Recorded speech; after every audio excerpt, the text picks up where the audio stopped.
La vida de las personas cambió radicalmente. La desesperanza, la angustia y el bombardeo constante de malas noticias se volvieron parte de nuestro día a día. Ante esta crisis, Positiva Compañía de Seguros no se detuvo. La protección, el aseguramiento y el trabajo digno han sido pilares en la gestión y lucha contra la pandemia. Preservar la salud de los trabajadores colombianos es nuestra prioridad. Queremos ser padres. Queremos ser madres. E hijos seguros. Y para esto, Positiva Educa tiene un compromiso con la enseñanza y el aprendizaje para el cuidado de la vida. Nos hemos adaptado e innovado para llegar a tener una cobertura nacional y llegar a más de 213 municipios, cubriendo los 32 departamentos del territorio colombiano. Hemos certificado a más de 500.000 personas como asistentes en diferentes procesos de educación y 281.858 empresas de todo el país que hacen parte de los procesos de aprendizaje diseñados para preservar la vida. A través de Positiva Educa hemos logrado estar en interacción con nuestros colaboradores y por promover la seguridad y salud en el trabajo en Colombia.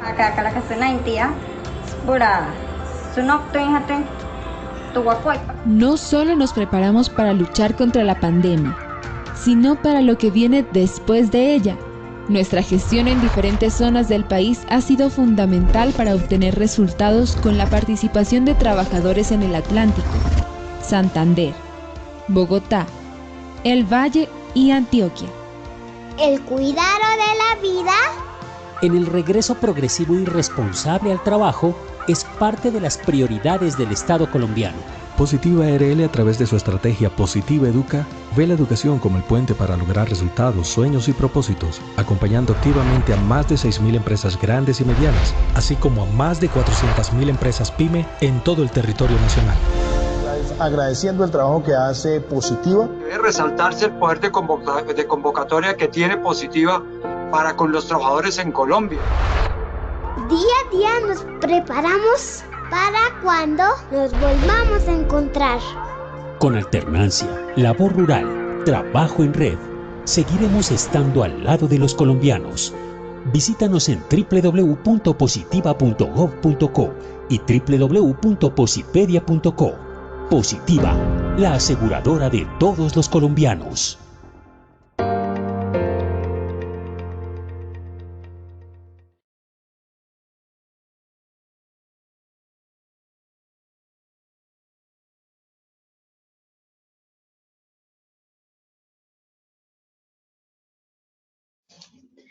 Estimados asistentes, muy buenas tardes. Soy Lina Garzón y como siempre estoy feliz de acompañarlos desde las 7 de la mañana en estos espacios educativos tan importantes. Hoy quiero contarles que a la fecha hemos ejecutado más de 411 temáticas abordando temas 100% técnicos, metodológicos y didácticos, donde nos han apoyado más de 175 expertos del conocimiento, profesionales intachables como los que hoy nos acompañan en este conversatorio. A todos ustedes, los más de 600 asistentes que nos acompañan hoy, queremos darles la bienvenida a nuestra gran familia positiva. Hoy llegamos a nuestro 10º conversatorio virtual en gestión de la salud, seguridad y COVID-19 desde una perspectiva legal. Y como todos los miércoles, queremos darles un agradecimiento especial a todos los que nos acompañan el día de hoy. Vamos llegando a los 800.000 asistentes a nuestras acciones educativas y nos aproximamos a los 700 talleres web. Así que hoy tenemos 700 razones para decirles gracias por su participación, gracias por su compromiso con la prevención y por supuesto gracias por todos esos comentarios tan positivos que nos regalan en cada taller. Para nosotros es muy gratificante verlos conectados y tan participativos en cada espacio que Positiva genera para ustedes, porque para Positiva la salud y bienestar de los colombianos es nuestra prioridad. Sin más preámbulo, damos inicio a nuestro 10º conversatorio. Como siempre, le doy la bienvenida al doctor Camilo Gómez, vicepresidente de Promoción y Prevención de Positiva Compañía de Seguros y quien nos sigue acompañando todos los miércoles como líder de estos espacios tan importantes. Doctor Camilo, muy buenas tardes. Lina, muy buenas tardes para nuestros panelistas, para nuestros asistentes, llegando ya a 750 asistentes en este momento. Le doy la bienvenida a quienes nos acompañan en el panel, ya conocidos por cada uno de ustedes en estos espacios, recordando y reafirmando el contexto académico de este conversatorio, en donde la participación de cada uno de los expertos lo hacen desde esa motivación de la docencia, de la academia, y para nada compromete tal vez la relación laboral que puedan tener con alguna institución. Entonces, haciendo esa claridad que como siempre lo hemos mencionado en los eventos anteriores, quiero dar la bienvenida a quienes nos acompañan. Obviamente empezaremos por las damas. Doctora Carolina, buenas tardes, bienvenida.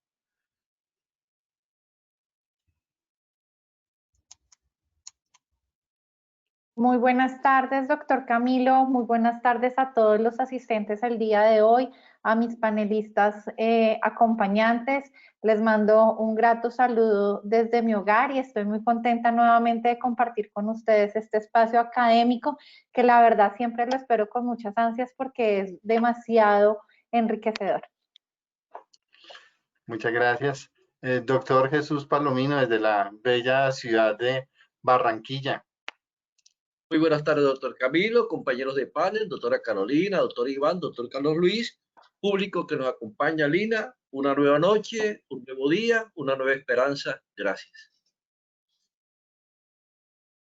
Gracias, doctor Palomino. Doctor Iván Gómez, desde Ibagué, supongo que se encuentra hoy nuevamente en su ciudad de residencia.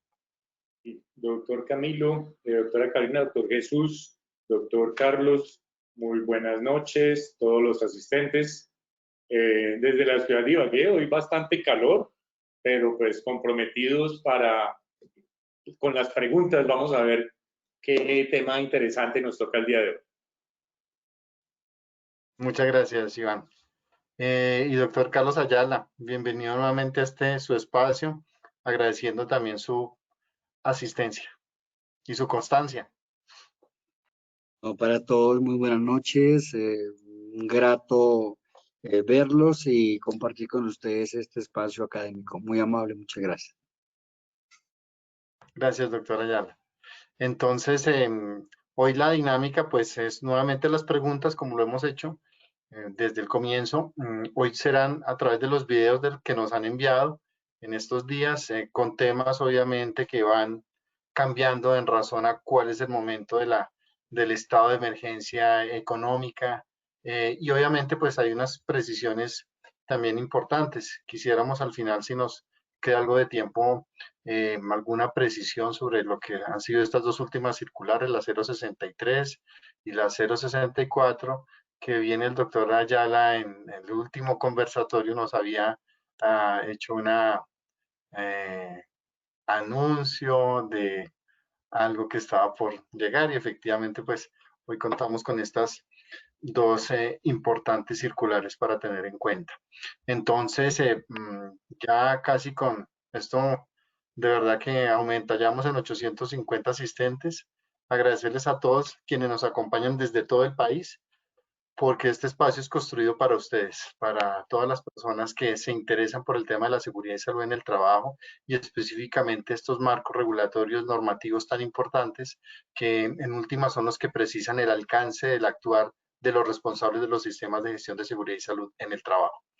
Por eso doy paso a la primera pregunta y pediré que sean los doctores Jesús Palomino y el doctor Ayala que nos ilustren con su respuesta frente a la misma. Entonces, por favor, colocamos la primera pregunta. Si el video tiene alguna dificultad, tal vez en sonido o algo, pues la hemos también extractado en texto para que yo se las pueda leer.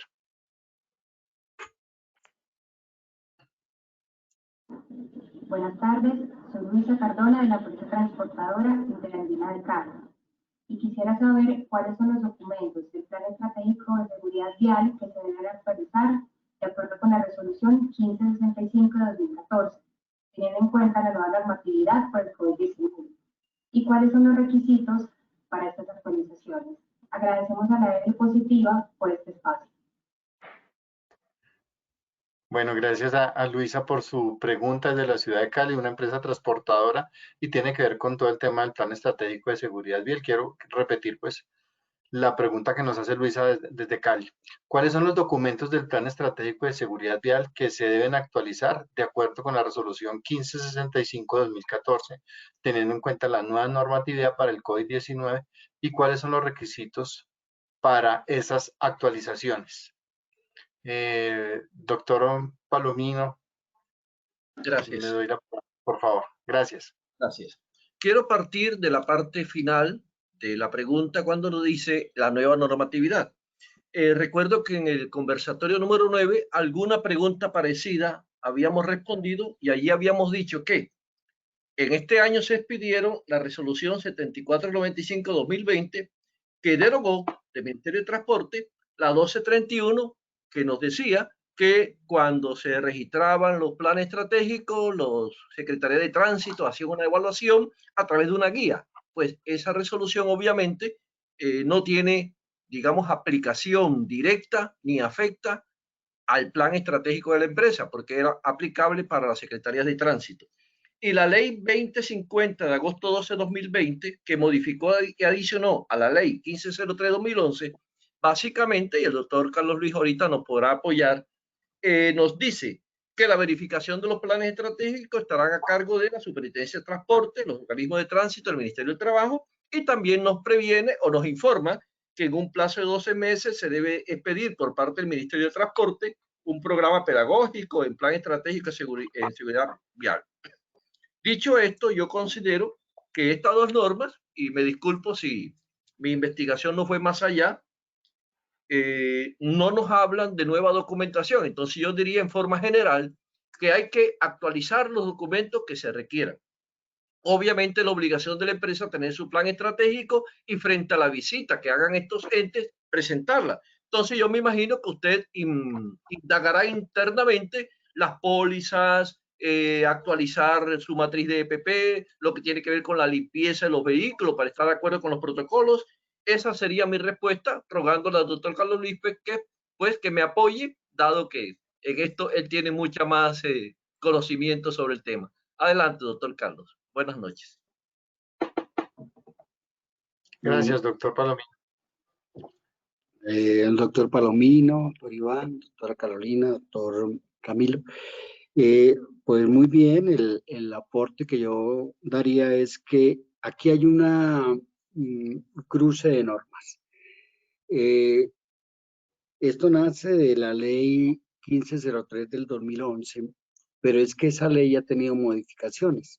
Y la principal modificación, la de un decreto ley de supresión de trámites, el 2106 del 2019, que en el artículo 110 establece todos los parámetros para el plan estratégico de seguridad vial.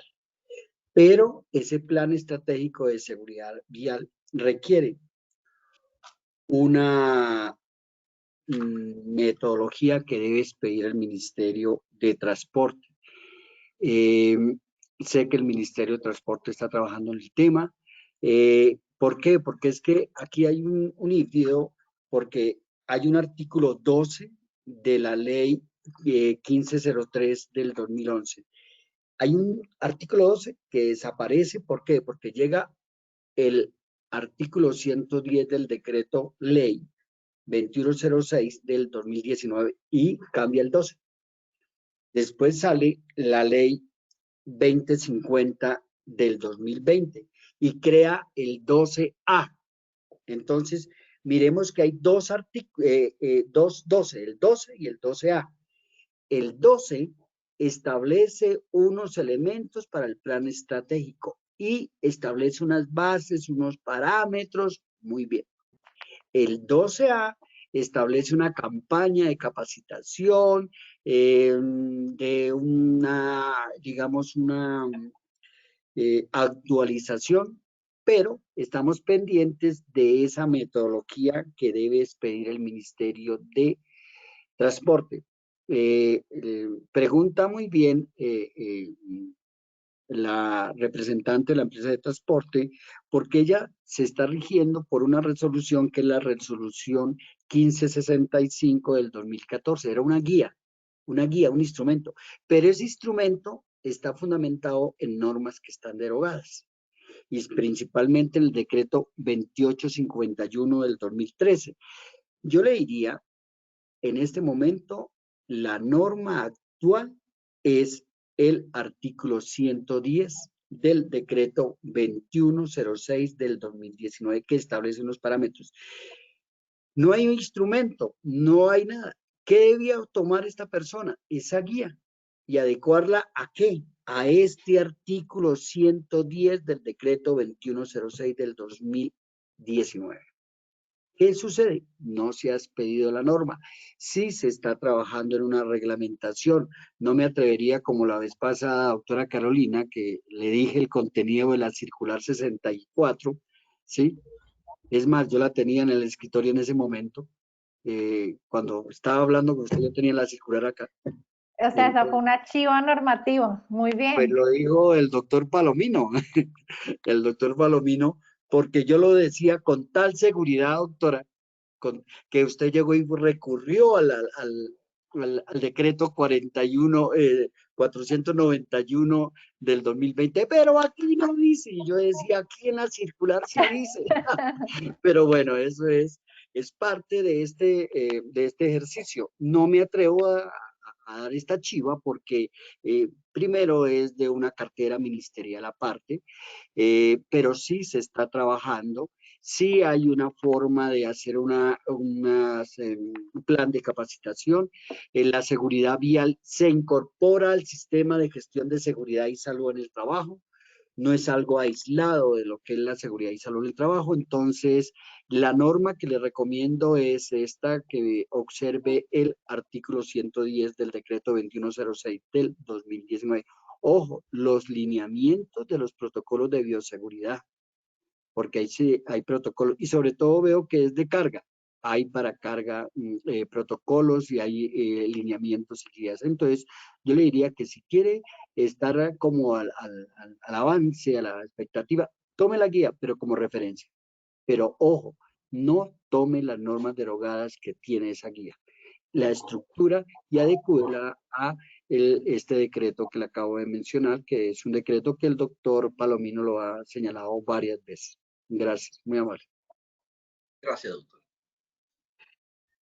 Doctor Carlos Ayala, muchas gracias por su orientación e ilustración sobre el tema. Creo que para Luisa, que nos consultaba desde la ciudad de Cali, para todos quienes de pronto tengan una inquietud similar, pues creo que ha sido bastante ilustrativa la orientación que usted nos ha dado.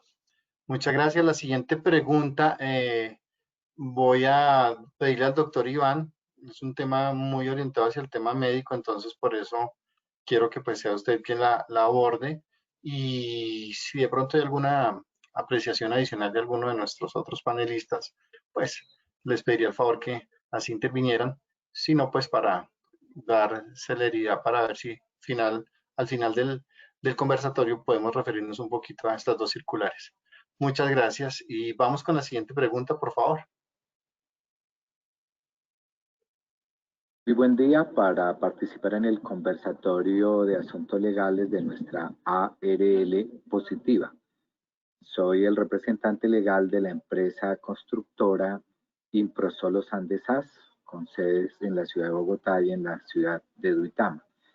Mi pregunta es, ¿por qué la disparidad de criterios de las diferentes EPS en el manejo de las incapacidades que corresponden a trabajadores que no pueden hacer labores en teletrabajo, sino que por las funciones deben hacerlo esencial y estrictamente en su sitio de trabajo, como es el caso de oficiales y auxiliares de la construcción, que en razón de sintomatología de COVID-19, a unos les atienden con prontitud y les ordenan las pruebas, a otros no, y además a unos los incapacitan y a otros no? Sería la pregunta, ¿por qué esa disparidad de criterios en el manejo de un tema de este riesgo biológico asociado al virus del COVID-19? Muy buen. Muchas gracias, doctor Ian. Pues no es una pregunta sencilla, porque además aborda muchos temas de los procesos propios administrativos de las EPS. Pero pues le doy la palabra y le deseo éxitos con la respuesta. Es un tema controversial, no es un tema fácil, o mejor, que es un tema fácil de responder, pero no es un tema de pronto fácil de digerir. ¿Por qué digo que es un tema fácil de responder? Porque desafortunadamente las normas que siempre han existido bastaban para solucionar el inconveniente. La definición de incapacidad como tal en el marco legal o la incapacidad médico-laboral es muy clara y es muy sencilla. Es aquel evento en el cual una persona no puede desarrollar, derivado de una situación de salud, su labor habitual. Eso es lo que generaba una incapacidad. Por eso cuando una persona tenía gripa, 3 días de incapacidad. Por eso cuando una persona tenía varicela, 10 a 15 días de incapacidad por el tema del generar un riesgo de contagio. Una persona con varicela los 2-3 primeros días tiene su brote y son los síntomas de fiebre, el malestar, pero después la sintomatología fuerte va desapareciendo y es el tema del riesgo de contagio, pero se mantenía la incapacidad los 10-15 días. O sea, cuando el ejercicio médico hace 20 años, 25 años que estuve en la Facultad de Medicina, para mí eso era muy claro. Y la definición no ha cambiado. Pero en aras de querer aclarar más las cosas, lo que se genera es todavía más confusión. Entonces, que el médico tendrá libertad de determinar si la persona amerita o no incapacidad. Caramba, si es una situación de COVID, es un riesgo de contagio, y la actividad laboral normal era presencial, pues no la va a poder desarrollar. Debería generarse una incapacidad. Que es que ahora hay nuevas modalidades de trabajo para el trabajo en casa y otras alternativas. Perfecto, habrá de pronto actividades que lo permitan, pero el señor está siendo muy claro que es la actividad de la construcción. La actividad de la construcción, nada más un tema de un aislamiento preventivo, ya de entrada genera una situación donde la persona no va a poder desarrollar la actividad. ¿Con base a qué? Con base a una situación de salud potencial de riesgo. Entonces uno diría, no da para incapacidad. Pero es que hay que diferenciar el tema médico del tema prestacional de la seguridad social. Entonces, el Estado nos dice, aíslelo. La persona dice, bueno, yo no voy a trabajar porque me dicen que me aísle. ¿Quién debe pagar eso? Formalmente es una incapacidad médico-legal, de pronto no, y ahí está bien el tema de no incapacitar, porque la persona podría ir, pero hay una orden administrativa que dice, aíslelo preventivamente. ¿Debe tener derecho a una prestación? En mi criterio, debería haber la prestación, y ahí es donde vienen los principios de solidaridad de un sistema de seguridad social. El tema es quién la debe pagar, el empleador. Para mí la ley laboral también es muy clara. Servicio prestado, servicio pagado. No está incapacitado, yo empleador no debería asumirlo. Si hay otras modalidades, que los haga en casa y sigo asumiendo el tema del trabajo por el servicio prestado. Pero si no puede prestar el servicio como es una persona de la construcción, el empleador no debería tampoco poder asumirlo. No lo debería entonces asumir de pronto la EPS directamente. Perfecto, tampoco. Pero para eso finalmente existen unos temas a nivel de seguridad social integral, con unos recursos de unos parafiscales, y es una directriz del ministerio el tema del aislamiento. Debería ser el Estado a través de partidas específicas para generar esa prestación, pero tampoco cargárselo ni al trabajador, ni a la empresa, ni tampoco pues, a la EPS eventualmente tampoco. Entonces a lo que voy es, por querer normatizar más, se genera más confusión. Y como todo esto es un tema de plata, entonces finalmente cada entidad toma sus propios parámetros porque no es claro tampoco el escenario. Entonces, si se iba a normatizar o a reglamentar este escenario para el tema COVID, debió haber sido mucho más específico. ¿Por qué se presenta la situación? Porque da para múltiples interpretaciones, como pasa casi siempre el tema. Recomendaciones eventualmente. Alguna empresa puede decir, yo no tengo por qué pagar porque no me prestan el servicio, es válido. Por ejemplo, en el tema de construcción, recomendación, puede no gustarnos el tema de formatos, pero para una tutela por incapacidades, una hoja es suficiente para una tutela y que sea el juez el que termine decidiendo quién deba asumir esta prestación. En 10 días tendríamos ya fallos, en un mes en las segundas instancias, ya esto lo hubiera definido la Corte Constitucional a través de sentencias en un sentido determinado. Pero entonces, ¿por qué se presenta? Por indeterminación de parámetros específicos y por no seguir los lineamientos que ya existían.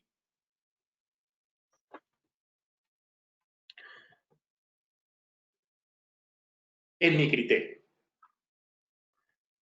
Gracias, doctor Iván. Sí, es un tema que se somete a muchas interpretaciones, a muchas vicisitudes propias de las situaciones particulares. No sé si alguno de los panelistas quiere hacer un comentario sobre el tema del aislamiento y demás. Ustedes me dicen, o si no, avanzamos. Doctores y doctora Carolina, avanzamos. Perfecto. Vamos con la tercera pregunta. Doctora Carolina, agradecería nos apoyaras con la respuesta, lo mismo el doctor Carlos Ayala. Vamos con la tercera pregunta entonces. Hola, muy buenas tardes. Mi nombre es Marjorie, soy la coordinadora administrativa de la empresa de salud y seguridad ocupacional, ESO.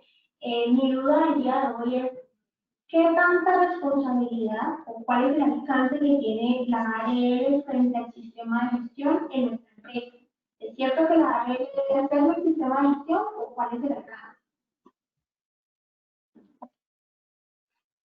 Bueno, tal vez no se pudo escuchar con mucha claridad la pregunta. Acá está transcrita. ¿Qué tanta responsabilidad o cuál es el alcance que tiene la administradora de riesgos laborales frente al sistema de gestión en nuestra empresa? ¿Es cierto que la ARL debe hacer el sistema de gestión o cuál es el alcance? Doy la palabra a la doctora Carolina y después al doctor Ayala. Bueno, gracias. Muchas gracias.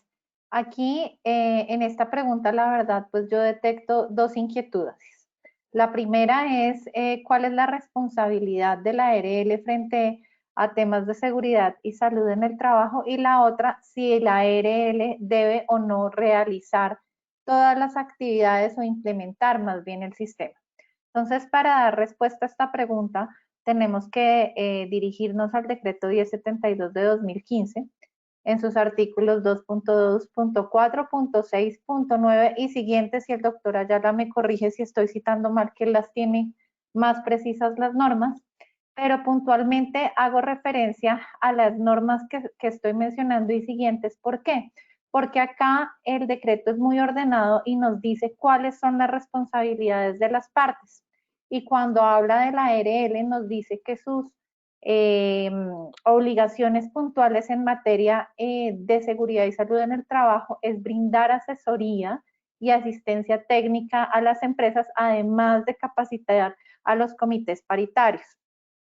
Si leemos esta norma en concordancia con lo que es el sistema de gestión y adicionalmente con las obligaciones de las partes, especialmente con las que le corresponden al empleador o al contratante, pues es evidente que es el responsable, me refiero, el empleador y el contratante es el responsable de diseñar, implementar y mantener el sistema de gestión. En ningún momento se puede decir que el responsable es la ARL, porque la ARL pues tiene una función asistencial para con sus afiliados, que en este caso pues son las empresas y claramente pues los trabajadores que están en esas empresas.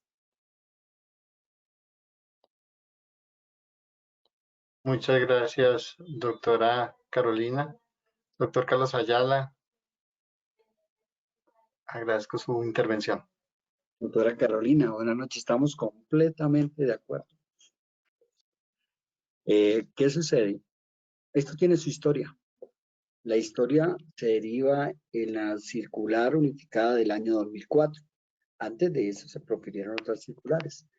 Esta circular en el numeral cuarto dice que las responsabilidades de la empresa, la ARL es asesora y consultora, Pero no solamente en eso, se deriva en el artículo 35 de 80 del 1295. La ARL debe dar una asistencia. Y llega el artículo 11 de la ley 1562 del 2012 y establece. Muy bien. Después sale el decreto ley, el decreto 1072 del 2015, que es un decreto compilador. Y muy bien la doctora señala el artículo, muy bien señalado, ¿sí? Esto es una metodología de normas unificadas. Por eso es que cuando se habla del 2.2.4.6.9 es una compilación de... Ahora viene la circular unificada también en salud ocupacional, que tiene, en seguridad y salud del trabajo, que tiene aproximadamente 520 páginas. Pero compila todas las resoluciones en seguridad y salud del trabajo. La persona, el participante, dice que es cierto que la ARL debe hacer el sistema de gestión. Le digo, no es cierto. No es cierto, y si una ARL le hace el sistema de gestión a una empresa y ahí hay un profesional en seguridad y salud del trabajo y llega con membrete de la ARL, con membrete de una empresa, con no sé qué, comete un delito. El delito que comete se encuentra tipificado parte del parágrafo primero del artículo 11 de la ley 1562 del 2012, que dice que la ARL no puede desplazar las obligaciones que le corresponden al empleador. Y esta es una obligación específica del empleador. La ARL es asesora y consultora, no elabora. Eso de que no es que tome el modelo, que tome, no se metan en eso, es asesora y consultora. Y el artículo 23 y 24 de la ley 1474 del 2011, que nos establece el peculado contra los recursos de la seguridad social, claro, se le aplica en este caso y la pena es de 16 a 50 meses. Y hay una sanción y una multa. Entonces, muchas veces una pregunta tan sencilla que uno la ve tiene tantas implicaciones. A la ARL no le pueden solicitar cosas que le correspondan por ley al empleador. Pregunto, ¿quién paga el curso de alturas? La empresa. ¿Quién paga los exámenes médicos? La empresa. ¿Quién me da, digamos, la batería? La empresa. Una ARL no lo puede hacer. Como comete el delito quien da y quien recibe, ahí tenemos la figura del concierto para delinquir, y entre otras, ¿no? Lamentablemente hace 4, 8, 10 años se hablaba de este tema, ay, que no sé qué, que es puro cuento, que no sé qué. Hoy en día ya contamos con los casos correspondientes. Es más, esto tiene sanción de parte de la Contraloría. Hay una sanción de X millones de pesos por una entidad administradora de riesgos laborales X. ¿Okay? ¿Listo? Está sumando X millones de pesos por dar cosas que no le corresponden. En un espacio académico como este, la norma, el 1072 dice asesoría y asistencia técnica. Eso es, en resumen, lo que da una entidad administradora. No elabora los sistemas de gestión de seguridad y salud en el trabajo. Gracias. Gracias, doctor. Ese tema de cuando usted hace referencia a que no elabora los sistemas de gestión, pues yo quiero a eso también agregarle algo que tiene que ver que no elabora, desde mi percepción, ningún tipo de documento del sistema de gestión. Asesora en su construcción y menos ahora con todo el tema de lo que ha derivado la implementación de protocolos y demás, temas que ya hemos nosotros abordado en espacios anteriores. Muchas gracias. Vamos con la siguiente pregunta y le pediré el favor ahora al doctor Iván también y al doctor Ayala, qué pena ponerlo de manera continua con esta pregunta. Vamos con la siguiente pregunta entonces, por favor. Muy buenas tardes. Les habla María Eugenia Hernández, soy la asesora de seguridad y salud en el trabajo de la Contraloría Departamental del MIR. Mi pregunta es la siguiente. Dado que la resolución 0666 del 24 de abril de 2020 establece establece trabajo remoto o trabajo en casa para los trabajadores mayores de 60 años y para aquellos que presentan morbilidades persistentes. Esta medida aplicaría hasta el 30 de noviembre, según lo establece el Gobierno Nacional, fecha en la que finaliza la emergencia sanitaria. Bueno, muchas gracias a María por su pregunta desde la Contraloría del Huila. Quiero contarles que en este momento tenemos 1.127 asistentes. Ustedes de verdad que tienen una acogida a nivel nacional impresionante. Entendemos que ya en esta época en donde ya gran mayoría de las actividades se han reactivado, pues, y que quienes han asistido a estos eventos están tal vez ya en la presencialidad, pues, agradecerles el espacio que nos dan al terminar su jornada, de también acompañarlos en esta parte final del día con esta importante ilustración frente a los temas de seguridad y salud en el trabajo desde el aspecto legal. Doctor Iván, frente a este tema de trabajadores mayores de 60 años y quienes presentan comorbilidades, la pregunta precisa es que si esta medida va hasta el 30 de noviembre, según establece el Gobierno Nacional, fecha en la que finalizaría la emergencia sanitaria. Digamos que ha sido un tema que hemos estado conversando en varias oportunidades. Creo que hay un consenso ya generalizado, finalmente, que los protocolos de bioseguridad no reemplazan al sistema de gestión, sino se incorporan al sistema de gestión. En ese orden de ideas, el sistema de gestión es el alma, es el centro que busca la protección de la vida, la salud y la seguridad de los trabajadores en el lugar de trabajo. Y la pandemia o el tema del COVID, se tomaron unas medidas bajo una emergencia sanitaria que se debían incorporar dentro del sistema de gestión. La emergencia sanitaria se acaba, pero el tema sanitario como tal del COVID no va a desaparecer porque se termine la vigencia de una norma. Todo lo contrario, el tema del COVID va a continuar en el tiempo y probablemente hasta que no haya un tema de vacuna, hasta que no haya un tema de que nos sensibilicemos como sociedad o que el COVID deje de ser tan agresivo, que no pasen las segundas, terceras olas, no sepamos en el tiempo qué va realmente a decantarse, pues debemos seguir manteniendo muchas medidas dentro de nuestro sistema de gestión. Entonces, en este orden de ideas, lo que es claro es que hay personas con riesgo y finalmente esas personas con riesgo, mientras la actividad laboral no sea indispensable, pues hay que tratar de protegerlas todavía mientras sabemos qué va a pasar con estas segundas o terceras olas. No sabemos todavía si bien no vamos a volver a aislamientos estrictos como hubo a comienzo de año. Es posible que dependiendo del comportamiento vuelvan a existir ciertos aislamientos selectivos, parciales, el tema del acordeón. Todavía faltan algunas situaciones que tendrán que irse decantando de acuerdo a la dinámica. Entonces, en este orden de ideas, es tener paciencia. Ya se incorporó un protocolo de bioseguridad a nuestro sistema de gestión. Si son personas que requieren protección, pues no las expongamos. O sea, se dice que la segunda ola no va a ser tan grave como la primera.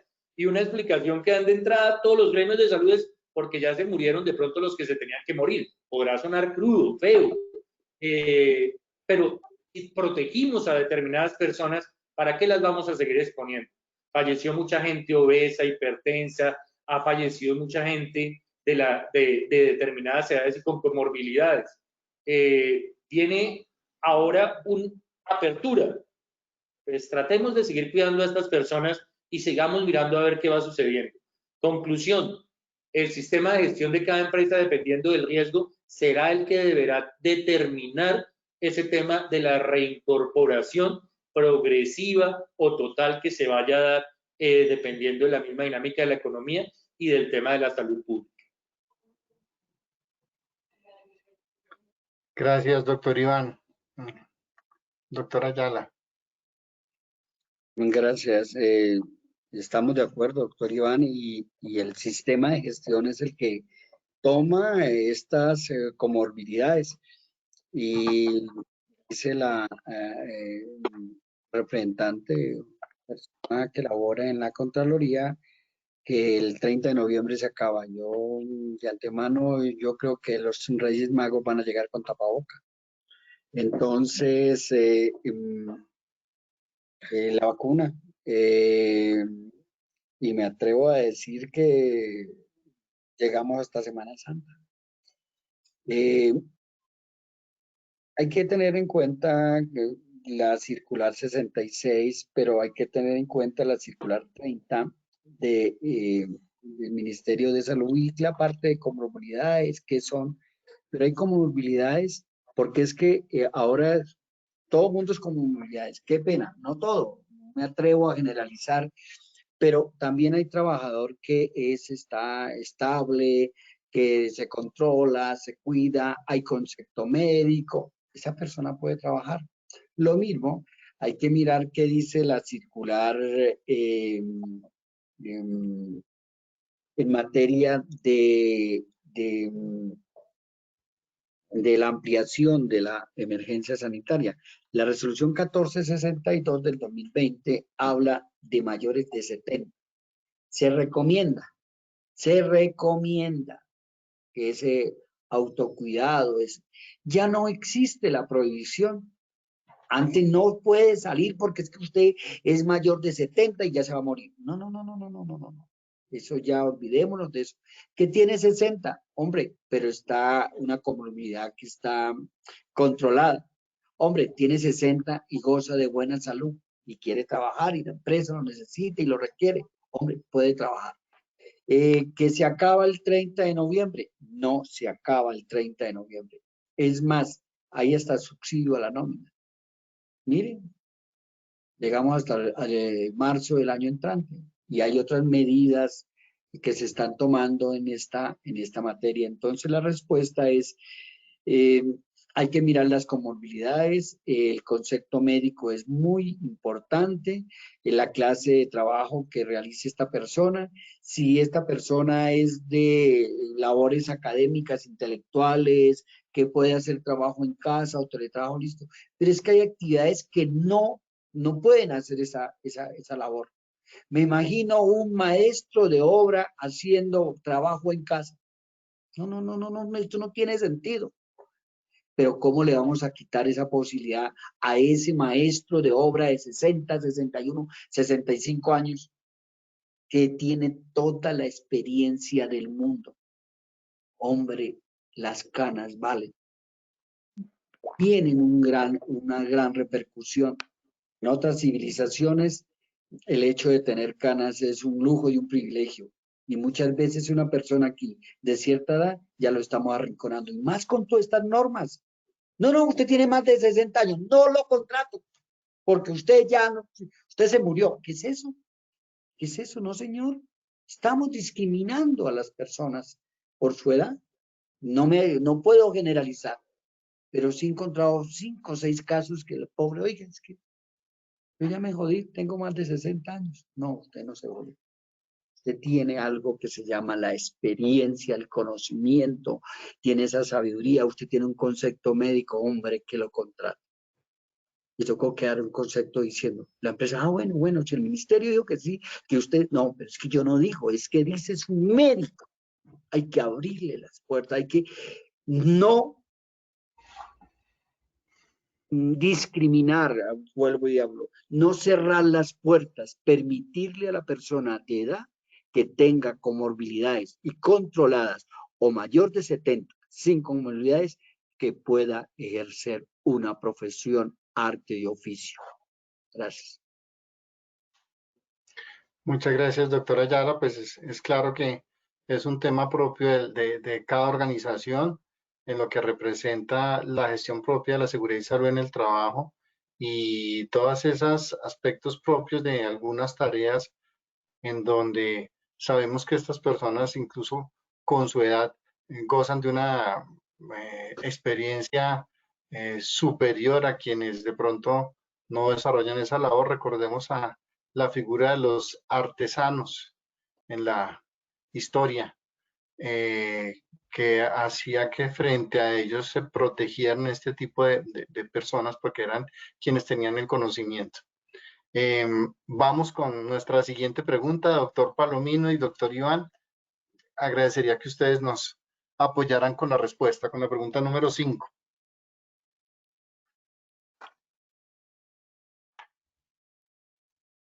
Mi nombre es Juan Camilo Gómez, de Telex de Colombia. Dentro de la realización de los exámenes médico-ocupacionales periódicos para un trabajador cuyo cargo es islero, en las recomendaciones médicas nos dice que el uso de bloqueador cada 4 horas. Mi pregunta es, ¿este bloqueador quién lo provee? ¿El empleador o el trabajador? Muchas gracias. Mi nombre es... Gracias. Agradeciendo al doctor Carlos Ayala la benevolencia hacia mis canas, muy amable, doctor, gracias. Lo tomo como un para mí, gracias.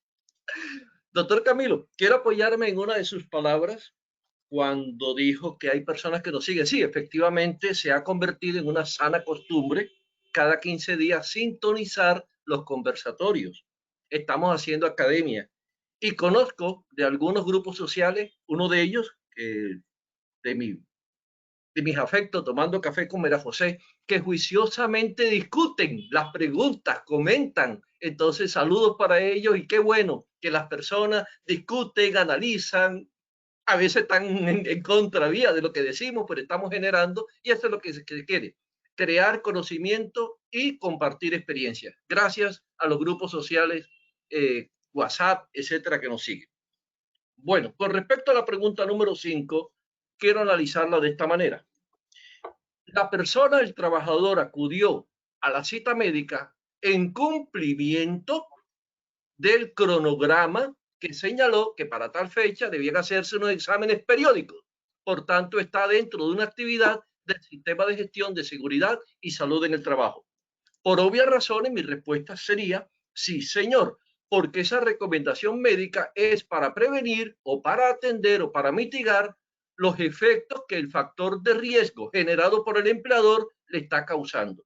Y encuentro 2 apoyos jurídicos que de pronto el doctor Iván me pueda complementar. El artículo 57 del Código Sustantivo del Trabajo, cuando nos habla de las obligaciones especiales del empleador, en el numeral 2 nos dice que se debe procurar a los trabajadores locales apropiados y elementos adecuados de protección contra accidentes y enfermedades, en forma que se garantice razonablemente la seguridad y salud.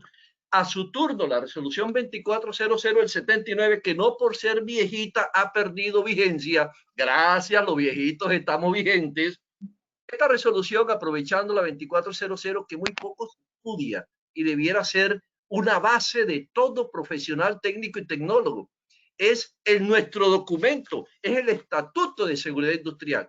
Para mí perdió vigencia obviamente aquello que habla del asbesto. Recuerdo, porque esa fue mi época, que los soldadores tenían unos petos de asbesto, mangas de asbesto, polainas de asbesto, y hoy ya sabemos qué pasó con el asbesto. También aquella norma que nos habla de los 1,80 metros de altura y quizás una tercera dentro de lo que recuerde, que exigía paridad en los comités paritarios. Pero del resto, las normas técnicas se tienen que mantener. Y encontramos ahí el artículo 112.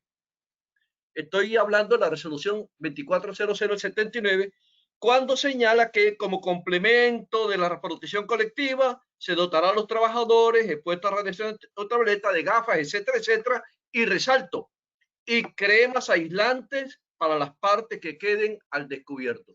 Yo considero, doctor Iván y compañeros de panel, que es a cargo del empleador con fundamento en estos de estas 2 normas que he citado. Y si los que conocemos de minas y hemos visto trabajo en carretera, vemos a los trabajadores. Miren, en los baños de las minas hay dispensario para que los trabajadores cuando van a salir a campo se doten su porción de protectores o bloqueadores solares.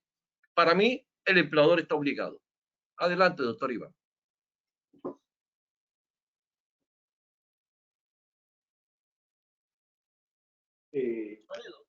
Es un tema, digamos que volvemos a un punto y es el tema de recursos. Sería una medida ideal y adecuada que en todos estos casos estuviera muy claro que el protector solar debería ser de pronto considerado como parte de los elementos de protección. Existen incluso manuales del Ministerio de Salud o directrices del Ministerio de Salud sobre el tema del factor de exposición de los rayos ultravioleta. Establece de una manera muy precisa que realmente el elemento de protección es el sombrero y la camisa con la manga larga. Ese es realmente el elemento de protección formal que permite que no se esté expuesto a la radiación ultravioleta. El escenario es que el protector solar finalmente como medicamento o como medicamento está considerado todavía como algo más estético, o sea, es un tema que es controversial, ¿sí? Y lo otro es que la exposición solar no solo es en el lugar de trabajo, sino que es en cualquier lugar que la persona esté expuesta. En teoría, todos debiéramos usar protector solar, incluso trabajando frente a un computador y así esté tapado, deberíamos todos usar protector solar. Entonces, al ser algo común y generalizable, pues estaría la discusión si realmente el protector solar es un coadyuvante, un colaborador frente al elemento de protección formal que es el sombrero y la manga.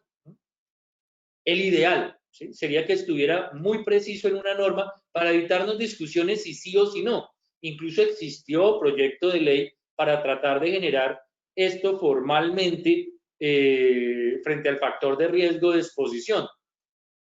Ideal que las empresas se metieran la mano al bolsillo y lo consideraran un elemento de protección personal. Que sea obligatorio, además de decir que yo consideraría que debería hacerse obligatorio, no encuentro el fundamento normativo específico que le puedan decir que es obligatorio. Vuelvo y digo, porque finalmente el sol es algo generalizable y todos estamos completamente expuestos y deberíamos usar protector solar como una medida individual de como utilizar el cepillo de dientes diario. Esa debería ser la recomendación para todos. Derecho de réplica. No, sí, de acuerdo, yo estoy diciendo, ojalá fuera así, ¿sí? Artículo 112, resolución 2400 del 79. ¿Qué dice el artículo, doctor? Si lo quiere. Lo voy a leer. Como Gracias. complemento de la protección colectiva, se dotará a los trabajadores expuestos a radiaciones ultravioletas de gafas o máscaras protectoras con cristales coloreados para absorber las radiaciones, guantes o manguitos apropiados. Hasta ahí bien. Resalto, no dice O, cremas aislantes para las partes que queden al descubierto. De acuerdo, pero si usted tiene el sombrero. Y la pregunta, partiendo de la buena fe de la pregunta, dice que por recomendación médica se le indicó al trabajador una recomendación que parte de un examen enviado por el empleador, no un examen particular. Mi concepto es que apoyándome en el 112, que considero que no ha sido derogado, obviamente los conceptos médicos no lo discuto, de que se conviene o no, pero aquí dice se deben entregar cremas para las partes que queden al descubierto. Y si usted tiene el sombrero y no le está llegando la luz, que es el elemento de protección, y tiene la manga hasta el finalizar, entonces solamente sería la cremita para las manos. Sí. O sea, vuelvo a lo mismo, la norma está clara, pero es que es una medida general, ¿sí? Yo estoy de acuerdo, debería ser. Pero entonces bajo ese preciso estricto, solo para las manos. Bueno, hay que recordar también que los fenómenos luminosos, ahí tenemos el tema de la reflexión de los rayos luminosos, que aún a pesar de que uno pueda tener un gorrito o algo, esos rayos se pueden reflejar. Pero yo quiero aprovechar esta pregunta para introducir algo importante. y es algo que yo a veces en los espacios a los alumnos les digo, voy a mirar ese tema en otros contextos y pues creo que aprovecho y este es el momento. El fotoenvejecimiento temprano. Tenemos claro qué es eso, que es el envejecimiento temprano más bien el deterioro de la piel y específicamente de las mujeres por la exposición solar. ¿Eso lo podemos considerar una enfermedad laboral? Y esa es la pregunta que quiero que ustedes, y ahí no sé, recurriríamos al tema de la causalidad, porque pues si yo miro en el tema de la tabla de enfermedades laborales, pues no encuentro, tal vez encuentre el carcinoma escamocelular por la exposición solar, pero el tema del fotoenvejecimiento temprano, actividades como agricultura, palma, banano, café, cultivos de flores, en donde los trabajadores se exponen y uno normalmente encuentra que específicamente las mujeres que tienen cierta edad, no hablemos de 30 años con 10 años de exposición a las condiciones solares, la piel está mucho más deteriorada y obviamente reflejan una edad mayor a la que realmente tienen. Y estas personas muchas veces son sometidos a tratamientos dermatológicos por la EPS con cargo al bolsillo de estos trabajadores, porque ustedes saben que un tratamiento dermatológico pues es costoso, una crema, un protector solar y demás es costoso. Entonces yo quiero preguntar si en algún momento podríamos considerar ese fotoenvejecimiento temprano como una enfermedad laboral, y quiero pues hacerle la pregunta a ustedes cuatro. Depende, como buen abogado. No, habría que mirar cada caso específico, las causas que lo generaron, exposición, etcétera. Pienso que una respuesta directa no se podría dar en mi concepto. Habría que analizar, partiendo del hecho, como usted lo señala, que pudiera ser algo común. Recordemos, toda enfermedad... O sea, una trabajadora que está 10 horas al día, 7 días a la semana, expuesta a radiación solar por 20 años, ¿podríamos considerar que eso es una condición una exposición que tiene cualquier otra persona? Me remito a las pruebas al estudio. Perfecto. Sí, sí. Doctora Carolina. Yo quisiera complementar algo y me voy un poquito o me devuelvo un poquito en nuestra charla. Y es que en efecto, pues no se puede dar una respuesta genérica a esta clase de preguntas por varias razones, desde mi punto de vista. La primera es porque cada empresa y cada trabajador es un mundo totalmente aparte e independiente. Dos, también está el tema cómo se escriben las recomendaciones médicas. Una cosa es decir, se sugiere el uso de protector solar cada 4 horas, o la otra es se debe realizar. Entonces, la verdad sí depende mucho del contexto en que se den las recomendaciones médicas y obviamente de la persona. Me parece que el tema que tiene que ver con la piel es algo supremamente delicado porque finalmente, pues si le está haciendo un examen médico ocupacional, pues debe ser un médico con licencia y obviamente no es un médico dermatólogo. ¿Esto qué quiere decir? Que es que entonces si la piel de la persona es de un tipo específico y entonces yo me pongo a proveer el protector solar para todos, entonces puedo también generar un riesgo, o me toca a mí como empleador ponerme a comprar tantos tipos de protectores solares como trabajadores tengo. Esto sumado al tema pues de que un protector solar, como lo decíamos, o los tratamientos dermatológicos genéricamente pues no son económicos, o sea, no es un gasto que yo compre un jabón. De hecho, yo he tenido reclamaciones por dermatitis en jabones en las manos, o sea, jabón de manos, no estamos hablando de algo tan sensible como la piel y demás.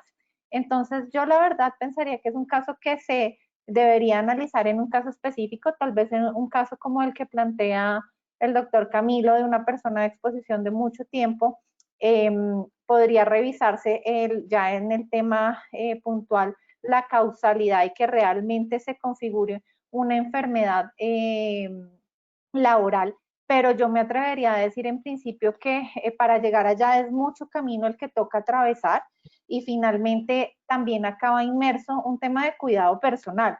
O sea, a mí, ¿quién me garantiza que la señora que es que está arando la tierra o que está recolectando café, pues sí se cuidó estando por fuera se cuidó o no se cuidó estando por fuera del trabajo? Yo creo que también influye mucho el tema de una buena salud y de buenos hábitos de las personas fuera del ambiente de trabajo. Entonces yo la verdad lo dejaría para el caso concreto y me parecería muy chévere poder tener un material probatorio en un caso particular para poder debatirlo. Creo que aquí ya es un tema de argumentación y adicionalmente pues de criterios médicos.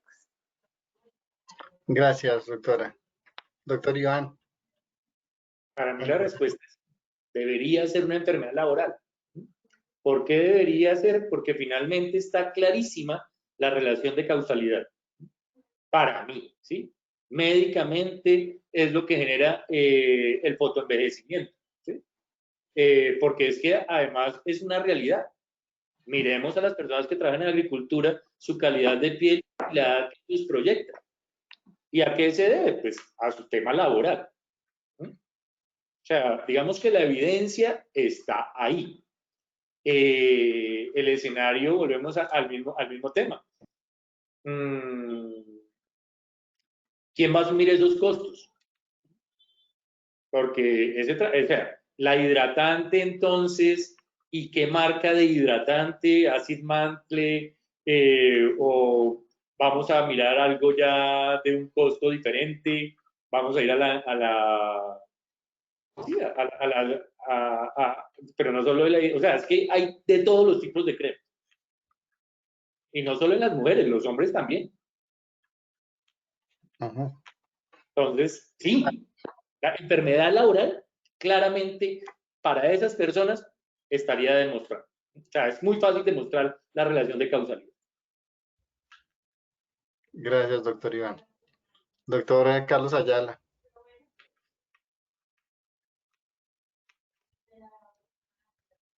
Muy de acuerdo con el doctor Palomino. Lo único que le resta decir es que el decreto 2177 de 1989 establece esa obligatoriedad. Aquí la pregunta dice que lo ha dado un médico y se sobreentiende que es un médico especialista en seguridad y salud en el trabajo. No necesita ser un dermatólogo. Además, miremos la resolución 2346 del 2007. Miremos el manual de rehabilitación. Entonces, se complementa lo del doctor Palomino en esa medida. Es de obligatorio. ¿Recuerda el número del decreto, doctor? Perdone. Decreto 2177 de 1989. Muy amable, doctor. Muy amable. Gracias. Muy bien.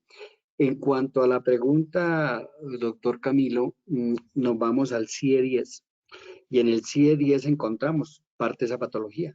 No es aquí, es simplemente observar qué dice el decreto 1477 del 2014, que es la relación de causalidad. Y como muy bien lo dice el doctor Iván, hay un nexo. Hay un nexo. Es que la señora dura 10 horas, que es el otro ingrediente que la persona está expuesta a ese factor, que la ARL le dio asistencia. Puede ser. Que el empleador no tomó las medidas, puede ser. Pero resulta que en esta área no equivale la culpa o negligencia grave de la víctima. No existe, hay una responsabilidad objetiva. Si conseguimos ese nexo de causalidad, si usted muy bien, doctor Camilo, me dice que es una señora del sector agrícola y está expuesta, hombre, entonces nos vamos al CIE 10.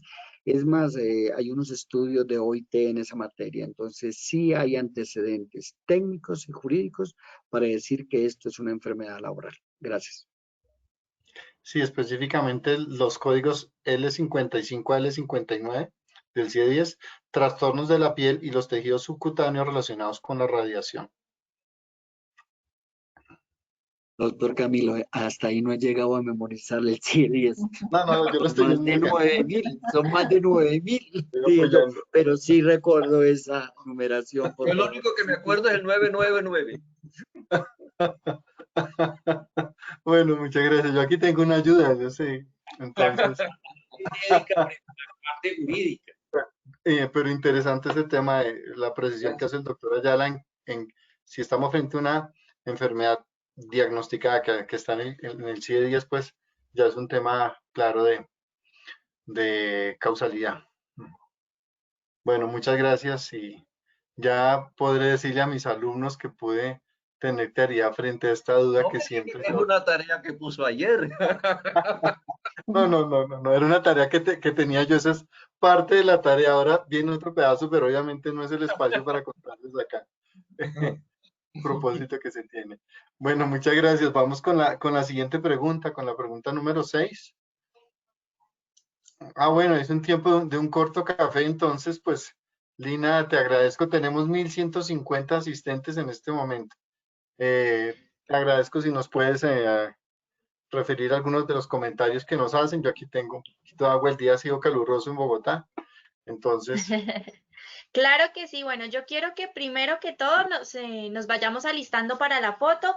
Llevamos 10 conversatorios virtuales, 10 noches acompañando a estos grandiosos profesionales y yo les tengo un regalo a todos ustedes. Miren.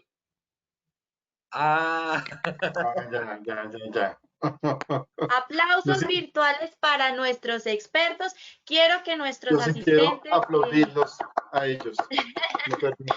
Quiero, por supuesto, que nuestros asistentes nos digan cuántos aplausos virtuales se llevan nuestros expertos por estos 10 magníficos conversatorios que nos han regalado los miércoles. Quiero que el chat se reviente. Bueno, por acá ya nos están escribiendo 1 millón de aplausos para estos magníficos expertos. Felicitaciones a Positiva por estos espacios tan importantes. Gracias por estos conversatorios magníficos. Por acá nos dicen también, bravo, miles de aplausos virtuales. Qué rico compartir estos espacios con expertos tan grandiosos como los de esta noche. 1000 aplausos, de verdad muchos aplausos para ustedes, nos dice Dignoris. Felicidades, nos dice Jaime. Aplausos desde Villavicencio, nos dice Alicia. Excelente, muchos aplausos, nos dice Luz Estela. Les cuento que el chat se está reventando, de verdad que excelente, muchas felicitaciones, miles de aplausos, millones de aplausos, no, mejor dicho, de verdad a ustedes muchas gracias, a los más de 1150 asistentes que nos acompañan el día de hoy, gracias por esos bonitos comentarios que nos dejan para todos nuestros expertos y por supuesto, me comprometo a compartirles todos los aplausos que nuestros asistentes les están dejando esta noche a todos ustedes. Bueno, doctor Camilo, seguimos entonces con la siguiente pregunta. Gracias, Lina, muy amable. Vamos con la pregunta número 6. Doctora Carolina y doctor Palomino, agradezco que ustedes nos puedan orientar con la respuesta. Mi nombre es Paula Jimena González, psicóloga especialista en salud ocupacional. En nombre del equipo asesor psicosocial para la cuenta de Fiscalía General de la Nación, trasladamos la siguiente pregunta. Si antes o durante la pandemia alguna organización hubiese aplicado la batería de factores de riesgo psicosocial de forma virtual, ¿tendría lugar alguna sanción por parte del Ministerio? Esto teniendo en cuenta que la resolución 2646 del 2008 afirma que se debe realizar de manera presencial y bajo acompañamiento de un psicólogo especialista en salud ocupacional con licencia vigente.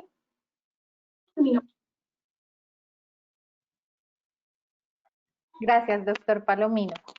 Bueno, yo creo que acá, previamente a dar respuesta, tenemos que puntualizar que la normatividad vigente, o por lo menos que es aplicable, ya no es la del 2008, sino la resolución 2404 de 2019, de la cual tuvimos oportunidad de hablar en nuestro conversatorio pasado, y adicionalmente, pues hacer referencia a la archiva jurídica que también recibimos en el conversatorio pasado.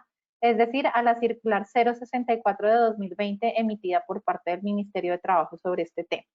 Entonces, la pregunta, ya con este contexto, tenemos es, ¿me pueden sancionar sí o no si yo apliqué la batería de riesgo psicosocial de manera virtual, teniendo en cuenta que la norma me dice que debe ser presencial? Entonces, bueno, teniendo en cuenta que esta es la pregunta y el contexto normativo que les acabo de mencionar, tenemos que precisar algo. y es, la norma nos dice en principio que la aplicación podría ser virtual, es decir, en la norma del 2019, siempre y cuando se desarrolle el software correspondiente. Es claro que a hoy no se ha desarrollado, y la circular 064, como nos compartía el doctor Ayala en nuestro conversatorio pasado, establece que esta obligación se encuentra suspendida, es decir, que los empleadores no tienen por qué ejecutarla. No obstante, dentro de la misma circular menciona que la aplicación virtual de la misma, es decir, con apoyo de la tecnología de la información y la comunicación, durante esta época queda a libre albedrío del empleador. En este orden de ideas y haciendo esta precisión de la normatividad vigente, pues, ¿qué tendríamos ante un eventual proceso sancionatorio? Pues que se puede abrir, sí se puede abrir, todo es posible, pero eventualmente se puede alegar como un eximente de responsabilidad un principio de favorabilidad de la norma, es decir, acudiendo a la circular 064 de la disposición que les acabo de mencionar, que en efecto queda al arbitrio del empleador aplicarlo o no aplicarlo, porque como es potestativo, yo veré si lo aplico o no lo aplico de manera virtual. No obstante, pues recuerdo las palabras del doctor Ayala en nuestro conversatorio pasado, y pues finalmente esta es una obligación que resulta costosa, y tal vez dentro de la emergencia sanitaria pues podemos aprovechar ese recurso económico en otras actividades, obviamente esto sin que quede el mensaje que debemos o no debemos cuidar el riesgo psicosocial de los trabajadores, porque como lo mencionamos también, esta circular nos dice que en efecto durante la emergencia sanitaria es clarísimo que se pueden disparar picos de estrés y de otras condiciones que pueden afectar a los trabajadores y a toda la fuerza de colaboradores. En ese orden de ideas, el hecho de no realizarla no significa no estar pendiente y no adelantar actividades de otro tipo que sean preventivas. Esa sería mi respuesta al respecto.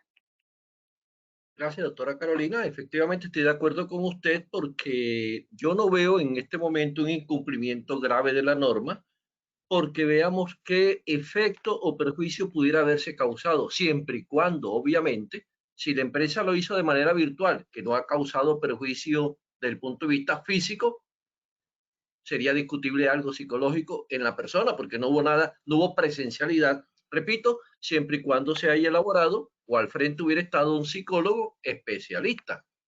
Obviamente, si nos vamos al punto ya de debate probatorio, pues al no haberse tenido un instrumento legalmente reconocido, también diríamos que los resultados de ella pudieran estar en algún entredicho. Yo considero, doctora, que sí, obviamente puede haber la investigación y estoy de acuerdo con usted. Más bien creería allí, en el principio de la buena fe, la empresa quiso cumplir con sus obligaciones y yo diría que no debiera ser sancionada. Quizás amonestada o llamada a la atención, pero sancionada como tal, no. Gracias.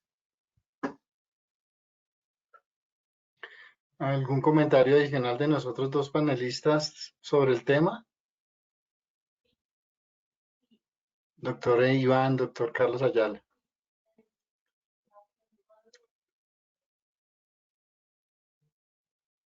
Y puede ser sancionada y debería ser sancionada, no más.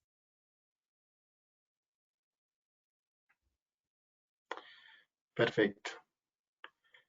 Yo sí quiero hacer una precisión importante, y es que antes del COVID-19, la Organización Mundial de la Salud mostraba que en Colombia teníamos casi que el 5% de los colombianos con patologías depresivas y un 4% con trastornos de ansiedad. Y igual después de pandemia vemos que tenemos casi un 30% de población con afectaciones en su esfera mental derivada de esta situación particular. Yo creo que quien haya pasado estos meses y no haya tenido una pequeña alteración propia en su condición mental, como lo mencionábamos incluso en el foro de salud, pues pensaríamos que ni siquiera podríamos considerarlo como un ser humano normal, porque pues esto a todos nos ha golpeado. En este momento casi los trastornos del sueño también han aumentado de manera importante. y yo creo que sí es importante que el sistema de seguridad social integral, riesgos laborales, salud, se concentren en lo que representa esta situación particular para la población colombiana en épocas futuras a mediano plazo. Yo creo que sí, si bien en este momento pues no existe esa obligación para el empleador, tal vez como se plasma en la circular, es claro que independiente de que haya una norma o no, sí nos debemos preocupar por el talento humano. En este momento las organizaciones que han podido superar de mejor manera todo este tema de pandemia son aquellas que han valorado más el talento humano. Y pues el llamado es a que nosotros como parte de ese sistema de seguridad social y los empleadores también como actores también del sistema, también de verdad nos centremos en mirar cómo aunamos esfuerzos para abordar este tema psicosocial que es tan complejo en este momento. Trabajo remoto, trabajo presencial, teletrabajo, la modalidad que tengamos en este momento para desarrollar esa actividad laboral propia para la que hemos sido contratados, sí amerita de verdad esfuerzos importantes de las entidades que hacen parte del sistema de seguridad social. Vamos con la siguiente pregunta, la número 7.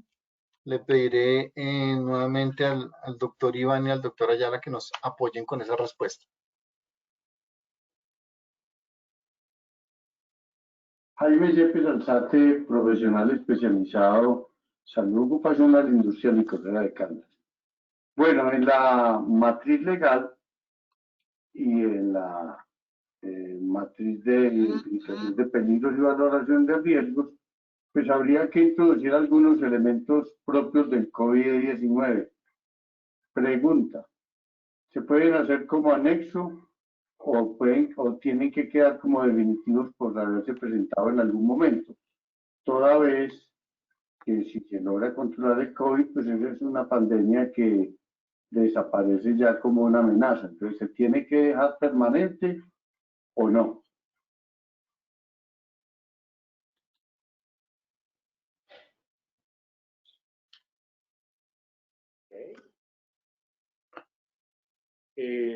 Doctor Carlos, siga si usted quiere.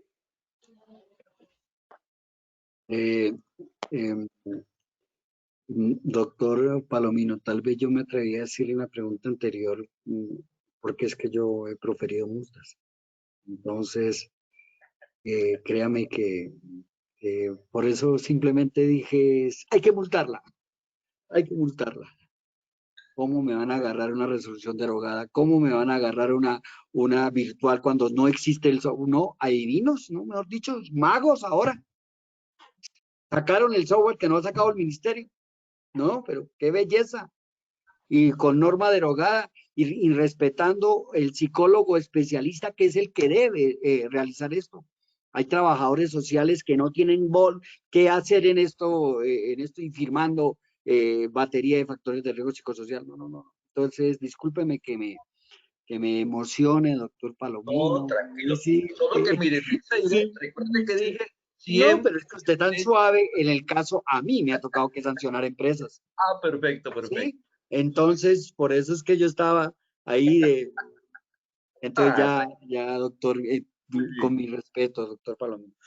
El doctor Jaime Alzate, médico,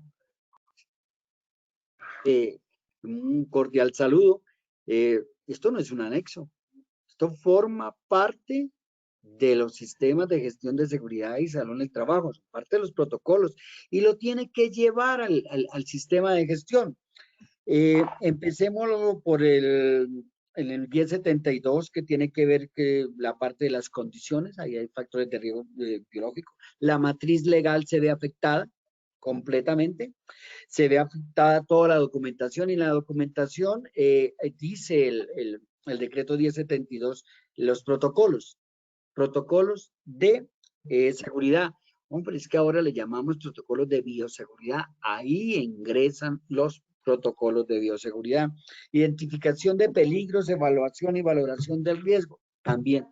En emergencias, también. Entonces, lleve todo lo relacionado con el COVID al sistema de gestión. No es un documento anexo, doctor Alzate. Además, para mí es parte y debe estar suscrito, firmado por los responsables del sistema de gestión de seguridad y trabajo. Recordemos que el mismo decreto 1072 nos pide eso. Entonces, ese es el deber ser como tal. Porque usted encuentra 4 hojas, un protocolo, que no sé qué. No, eso no es.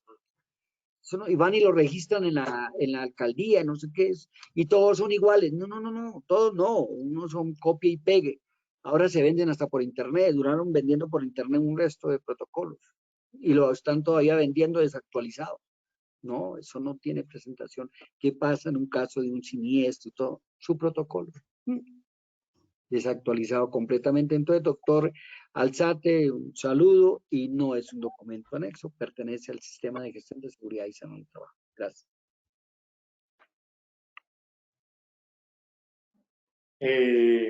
Es claro que todo lo inherente al COVID se incorpora al sistema de gestión. La metodología, ya que uno tenga de distribución, organización de documentos, pues será propia eventualmente de cada empresa.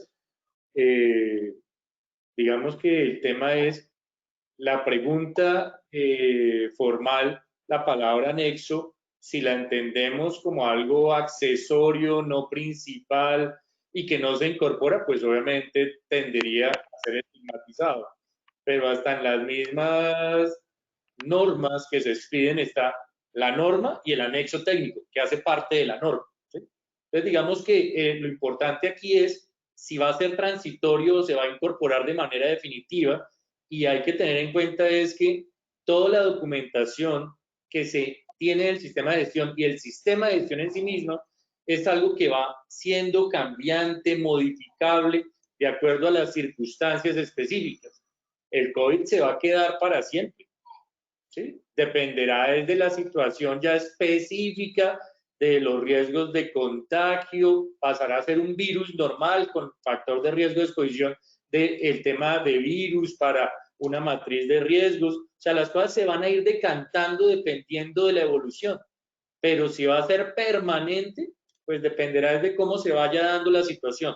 Lo importante, lo vital, es que tiene que quedar claro, es que el COVID llegó para quedarse, se incorporó al sistema de gestión toda esta normatividad de estos últimos 10 meses y pues es parte, está integrado al sistema de gestión. ¿Hasta cuándo? Hasta cuando el riesgo lo amerite. Después se hará la actualización y se desincorporarán algunas normas que pierdan vigencia dependiendo de las circunstancias.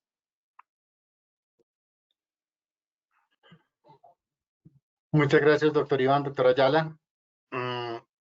Yo creo que entonces vamos con nuestra siguiente pregunta. Estamos con 1108 asistentes. Casi ya llegamos a nuestra hora de conversatorio. Vamos entonces con la pregunta número 8. Voy a pedirle el favor al doctor Palomino y al doctor Iván que nos apoyen con esta pregunta y su respuesta. Hola, mi nombre es Jennifer Acosta, encargada del Sistema de Gestión de Seguridad y Salud en el Trabajo de la Alcaldía de Calarcá. Mi pregunta es, ¿quién asume el aislamiento que se le da al funcionario desde que se gestiona la prueba de COVID hasta que sale su resultado, incluso el aislamiento que se genera cuando la persona es asintomática y no le dan incapacidad? Muchísimas gracias. Gracias. Pregunta polémica, porque son aspectos financieros que obviamente van a afectar al empleador. Creo que en alguna vez ya lo habíamos tratado, pero también pueden afectar al trabajador. Mi respuesta, sigo insistiendo, que aplico el artículo 140 del Código Sustantivo del Trabajo.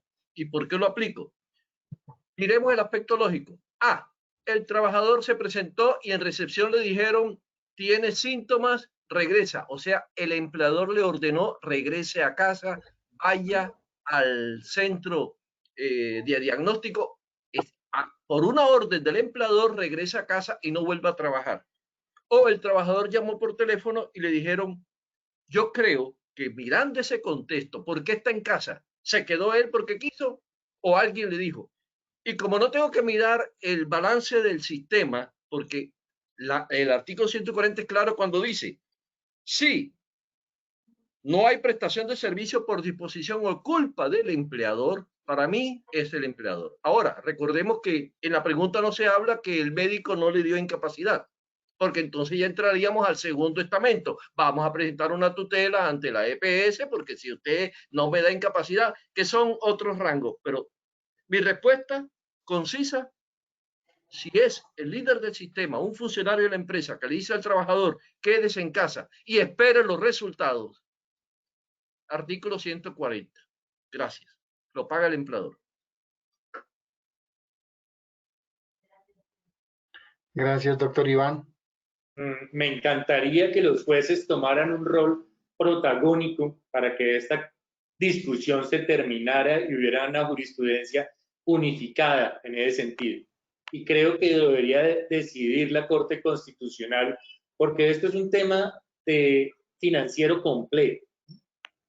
Lo debe asumir el empleador, ok, válida la postura del doctor Jesús, pero ¿por qué es que yo lo mando para la casa? Porque o sea, antes cuando era una gripa, yo le decía, ay, pero por una gripa se va a ir usted para su casa, quédese aquí. Y finalmente la gripa genera el mismo riesgo de contagio. ¿Sí? ¿Por qué lo estoy mandando para la casa? Porque hay una directriz nacional que dice que debe controlarse de esta manera. Me lo están imponiendo como empresa, porque si me dicen a mí, téngalo como si este escenario, no, pero hay una obligación solidaria para enfrentar la pandemia. Entonces, si es una directriz nacional, debería haber un fondo para que la persona pudiera sufragar este escenario. Porque no le podemos decir a las empresas, oigan, empresas, ustedes deben hacer que la persona se vaya, le debe tomar los signos y debe reportarlos. Y si tiene esto, mándelo para la casa por el riesgo. Oiga, pero si no me trabaja, es que el código a mí me dice servicio prestado, servicio pagado. Y es el Estado el que me cambia la mitad del camino este escenario por solidaridad, pues solidariamente métete la mano al bolsillo y dime cómo nos financiamos. Volvemos a un punto, y es que se empezó toda esta discusión con que era muy claro cuál era la responsabilidad de las ARL de acuerdo a la circular unificada del 2004. Y ahorita en la pandemia se le dijo a las ARL de elementos de protección. ¿Por qué? Porque es una decisión financiera también. La debían asumir de acuerdo a la lógica que tenía el sistema. En mi criterio, en principio, no. Pero por solidaridad y porque había unos recursos, asúmanlos en promoción y prevención. Es válido, de acuerdo. Pero a ver, disponemos de recursos de todo el mundo. Entonces, me encantaría que los jueces tomaran una decisión para que esto fuera completamente claro. Porque para mí tampoco es justo que estas situaciones, primero, no tengan ninguna compensación económica. No es justo que las asuma el empleador. Que lo asuma con recursos propios una entidad en un momento determinado, para mí tampoco me parece justo.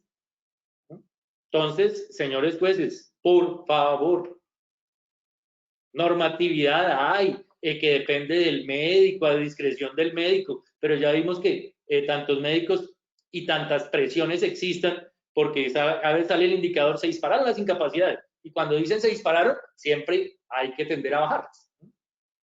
Bajaron las pruebas de hacer de COVID, entonces ya reportamos menos. Es un tema financiero. Entonces, señores jueces, ayúdenos para que pues aquí que tenemos 4 conceptos, de pronto 5 conceptos distintos jurídicos en beneficio del trabajador, seguridad jurídica, ¿y de dónde va a salir la plata? Defínanlo, señores Corte Constitucional. Sería muy, muy bueno, porque no es suficiente la reglamentación que existe. Gracias, doctor Iván. Doctora Ayala, doctora Carolina, ¿algún pronunciamiento adicional frente a este tema? Pues de mi parte sí, la verdad, yo creo que el tema no es tan sencillo. Me parece que cargar al empleador diciendo que debe ser un pago en virtud del artículo 140 es demasiado, es una carga excesiva para el empleador, y más si lo miramos dentro del contexto económico que se ha generado por la misma emergencia sanitaria. No obstante, pues es claro que si la persona pues se queda en casa, lo ideal es que pueda estar en casa y tener un ingreso.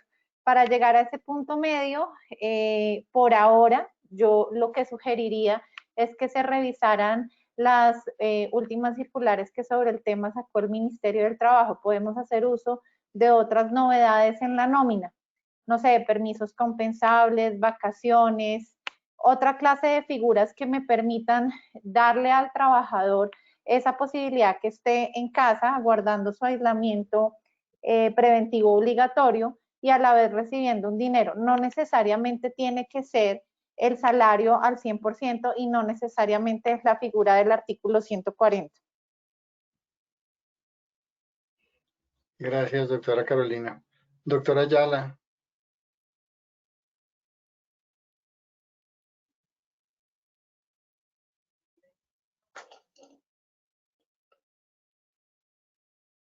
Me atrevo a señalar las siguientes sentencias. CU 562 de 1999, sentencia C 048 del 2018, sentencia C 045 del 2020, sentencia C 171 del 2020, sentencia T 1634 del 2000 y artículo 51 del Código Sustantivo de Trabajo. El trabajador, el vínculo está vigente. Hay una responsabilidad del empleador de responder por ese salario de esa persona. El caso fortuito, fuerza mayor requiere autorización del inspector de trabajo o de un juez de la República. El ministerio en sus constantes circulares no ha aprobado esta suspensión del contrato. Sería una catástrofe laboral para este país. ¿Qué sucede? No le dan la incapacidad. Señor, usted de origen laboral, de origen común, no le dieron la incapacidad, pero se la damos con carácter preventivo. Se llama, o se le va a decir de antemano otra chiva, el aislamiento, el apoyo por el aislamiento preventivo. ¿En qué consiste? En decirle a ese empleador, oiga, le vamos a dar una suma de dinero, el FOME. Le damos a usted para que atienda o que este trabajador se va en aislamiento preventivo porque no le dieron incapacidad. No le dieron, el médico no le quiere dar incapacidad y hay problemas con las incapacidades, bueno, X. Y lo mandamos 10 días, 4 días, 5 días. Hombre, debe respetársele sus derechos laborales. Se le debe respetar. Entonces lo mandamos a la casa 8, 10 días y sin plata. No. ¿Quién le cabe en la cabeza que ¿cómo es? Trabajo es? No, discúlpeme, doctor Iván. Qué pena. Entonces, y sobre todo recomiendo sentencias, CU es sentencia unificada. Entonces, ya se publicó el proyecto de decreto. Sí, vamos a darle un apoyo a esa empresa, pero para que respete los derechos laborales. Ese trabajador requiere se le respeten sus derechos, que su salario, que sus prestaciones, que la seguridad social. Es que mandarlo 8, 10, 15 días tiene efectos prestacionales grandes para los trabajadores. Que la prima, que los aportes, toda una catástrofe. Entonces, a este momento, diría que la suspensión de contratos y sobre todo de manera masiva sería una hecatombe en materia laboral. Entonces, sí se está pensando y muy bien porque a veces el doctor dice que el Estado, ¿sí? El Estado piensa en todo eso. ¿Y por qué no le dan incapacidad? Y en ese momento se está pensando en el apoyo económico por el aislamiento preventivo, suma 200, 250 por trabajador, por persona, que no es todo, pero es un beneficio, como se creó el beneficio de la nómina, el beneficio de la prima. Mire, se han dado muchos aportes, muchas ayudas, muchas colaboraciones, y muchas veces dicen, ¿qué estamos haciendo? ¿Qué se está haciendo? Estás trabajando, pero por favor, los derechos de los trabajadores en aislamiento preventivo, lo ha señalado la Corte, se deben respetar. Gracias. Simplemente, y qué pena porque insisto en un tema, sentencias sí, pero eso eran sentencias la gran mayoría pre-COVID. El COVID cambia y debe cambiar también la posición de los jueces. ¿Sí? A entrar a alineamientos jurisprudenciales sin tener la situación coyuntural actual, creo que tampoco es acertado. El Estado sí debe colaborar de pronto un poco más. Es que ya llevamos 8 meses en esta situación. Y cuando ya estamos saliendo, ahí sí llega el auxilio para el tema del aislamiento. Cuando más lo necesitamos era al comienzo y que se mandó a la mayoría de personas de aislamiento. Sí, se utilizaron figuras de utilicemos la suspensión y nos dicen ahora utilice esto, pero es que esas ya las usamos al comienzo. O sea, al comienzo nos dijeron saque a la gente todo paralizado, denle las vacaciones y ahora vuelven a decir vuelvan a dar las vacaciones. Sí, ya las gastamos. Ya dimos 3, 4 periodos de vacaciones. ¿Sí? O sea, sí, el Estado está, pero estamos lentos también. Estamos lentos porque, a ver, las empresas se quebraron. Lo que sí estoy totalmente de acuerdo es que la gente no debe sufrir la consecuencia, porque en la casa hay que llevar la comida.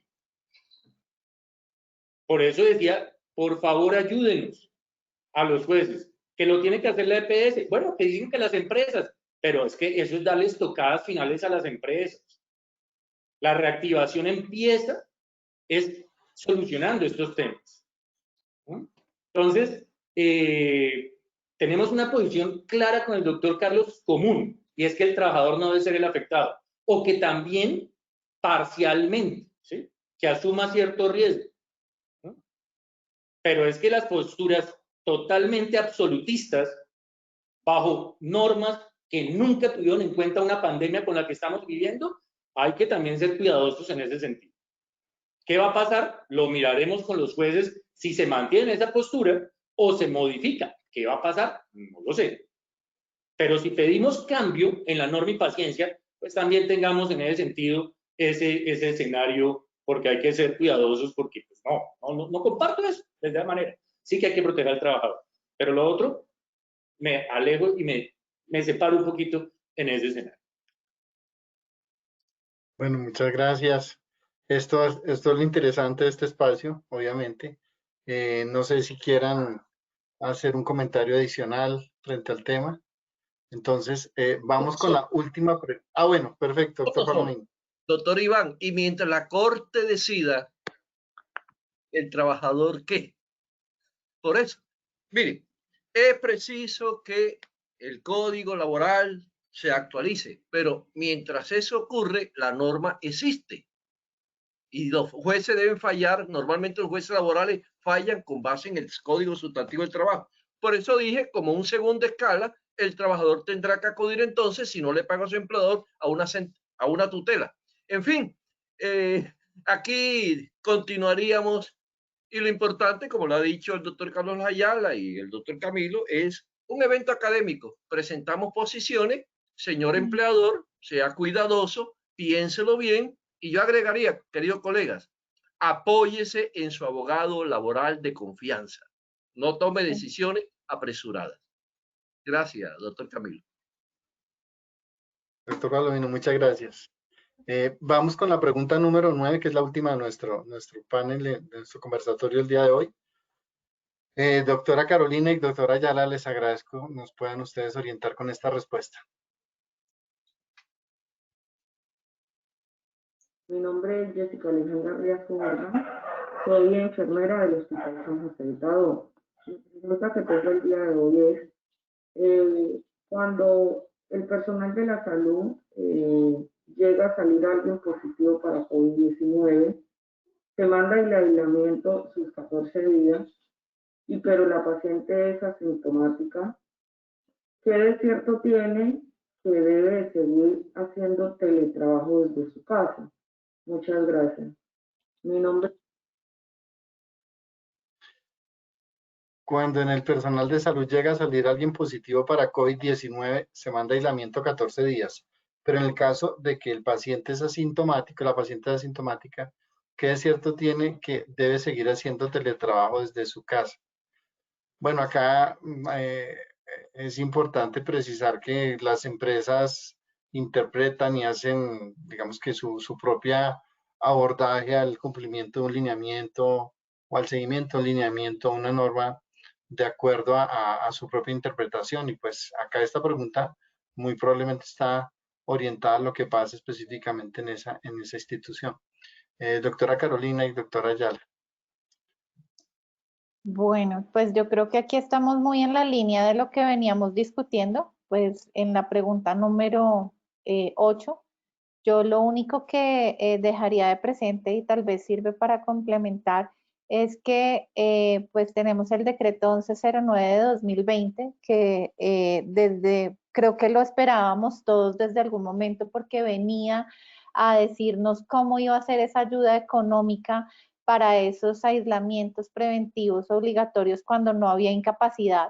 Pero lo cierto es que creo que todos seguimos a la expectativa de una reglamentación un poco más profunda, porque si bien el decreto nos alerta y nos dice, oiga, este tema es súper importante, debemos cuidar la salud de todos, nos dice que en últimas queda a criterio del médico y que si hay incapacidad, pues las debe cubrir el sistema de seguridad social integral. En ese orden de ideas, pues creo que estamos en el mismo punto que estamos en el punto anterior y estamos en el mismo punto que estábamos en marzo. Entonces, en conclusión, pues no hay una solución normativa. Lo único que a mí me gustaría ya cerrar ese tema de la discusión de que sí, no, tal vez, de pronto, lo único que yo sugeriría es clarísimo, si no hay una incapacidad y la persona tiene las condiciones físicas y mentales para poder trabajar desde casa y su trabajo se lo permite, adelante, pues porque la idea es que podamos salir adelante de empleadores y trabajadores y trabajar las dos partes en pro de un crecimiento en el país y más que todo en estos momentos que pues es difícil. La verdad, yo no conozco a nadie a hoy que no se haya afectado por la emergencia sanitaria y lo hablo en todos los niveles. O sea, creo que esto nos ha afectado a absolutamente todos. Entonces, si se puede hacer trabajo en casa porque el cargo lo permite, adelante. Si hay incapacidad, pues no, la persona no debe presentarse a trabajar ni siquiera estando en trabajo en casa porque está la incapacidad y los recursos para cubrir ese tiempo de descanso y de reposo vendrán del sistema. Si volvemos al ejemplo 1, que creo que lo hablábamos en la pregunta inicial de este conversatorio, y es estamos frente a una persona que realmente debe estar en sitio, como un obrero de la construcción o alguien que realmente debe hacerlo, pues no, nada que hacer, porque es que pues yo no lo puedo, no, debo respetarle ese espacio a él de estar en aislamiento preventivo, y adicionalmente yo no puedo ser irresponsable como empleador y decirle venga y me genera un foco de contagio con el resto de las personas. Entonces, creo que en esa línea podríamos darle respuesta a la pregunta 9. Doctora Ayala.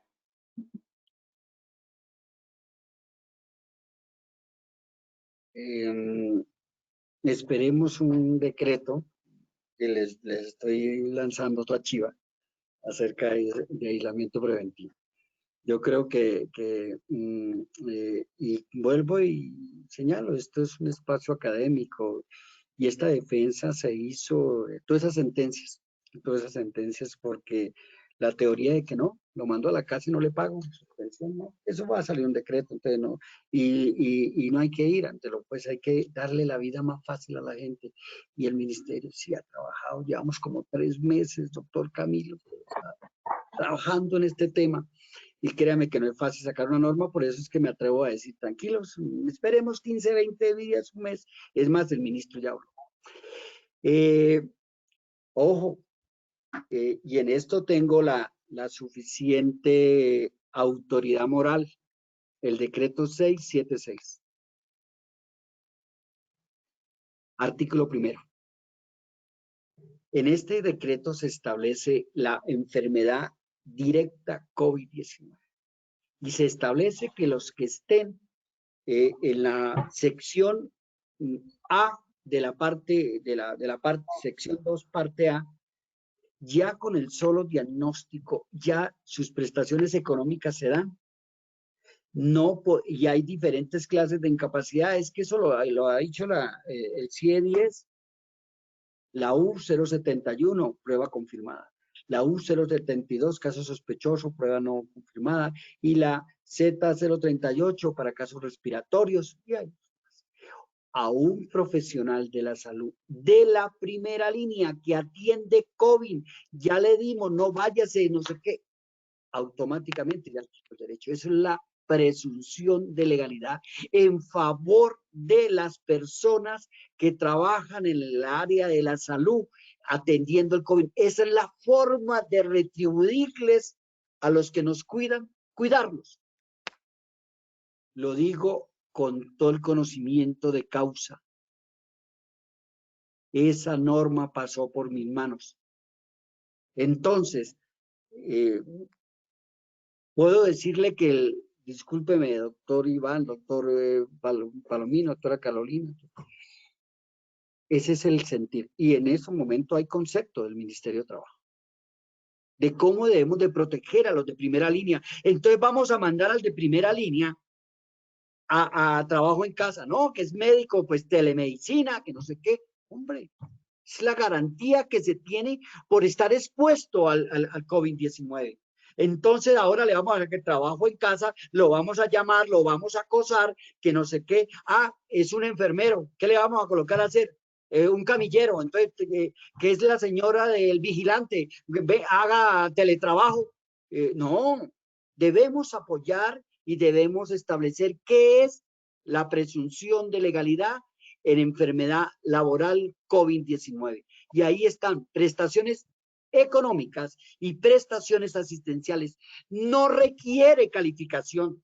Hay otro del cuento que sacaron, no, es que tiene que pasar por EPS, ARL, Junta Regional, Junta Nacional. No. Puede pasar, pero para pérdida de la capacidad laboral. Entonces, no tomaría, doctora Carolina, yo el artículo, el decreto 1109, artículo 8, inciso segundo, que establece esa causal. Yo digo, lo digo con conocimiento de causa, me da dolor que una norma que se elaboró, se ideó, se estructuró, es más, en la memoria justificativa está esto, para que le vengan a negar a estas personas del área de la salud una incapacidad. Eso no tiene presentación. Entonces, para eso también hay conceptos, ¿sí? Entonces, discúlpeme, médico y médico, que me haya desaltado, pero es la forma de compensar a nuestros médicos. No los debemos de desproteger, debemos de darle la protección, que esto fue luchado, dado, y somos una legislación comparada en relación a otros países. Bolivia, Perú acaba de colocarla, pero solamente para ciertos profesionales. Nosotros no tenemos, gracias a Dios, una excelente reglamentación. Ahora, en la realidad, ¿qué es lo que tenemos que darle? El trato que se merecen aquellas personas que están dando su vida por esta pandemia, por este país. No los debemos de proteger, menos quitarle una incapacidad de 14 días. Gracias. Gracias, doctora Ayala, por su intervención, por su participación. Siendo las 8:20, habíamos hablado de un espacio para hacer referencia a las circulares. Yo creo que será objeto de nuestro próximo conversatorio las preguntas que surgirán en estos días y que nosotros continuaremos recogiendo. Quiero agradecerles a nuestros más de 1000 asistentes que aún están acá acompañándonos, a ustedes como panelistas, y quiero darles un corto tiempo para que por favor se despidan de esta audiencia, agradeciéndoles nuevamente su participación y destacando que estamos en un escenario completamente académico en donde ese tipo de posiciones jurídicas que tenemos pues son bien recibidas con el adecuado sustento para las mismas, que hacen que pues en este momento, al terminar nuestro conversatorio, sigamos siendo fraternales amigos y fraternales profesionales. Empezamos contigo, Carolina, para que por favor te despidas de tu audiencia, de nuestra audiencia, y que nos des tu percepción de cómo estuvo nuestro conversatorio hoy.